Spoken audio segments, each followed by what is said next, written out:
Hi, I've been talking a lot about how a researcher wants to reject the null hypothesis in the study that they're doing, and I wanted to talk a little bit more about why a researcher wants to reject the null hypothesis.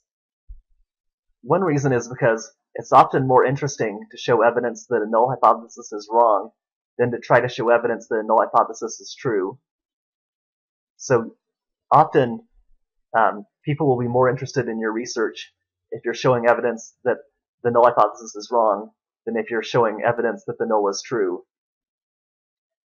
Another, probably more important reason is because the hypothesis tests that have been developed, such as the t-test, aren't really designed to support a null hypothesis.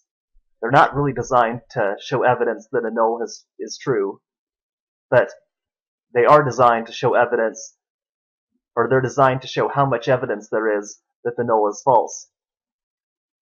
A hypothesis test gives you a test statistic value, and a high test statistic shows good evidence that the null is false, but a low test statistic simply doesn't show good evidence that the null is false.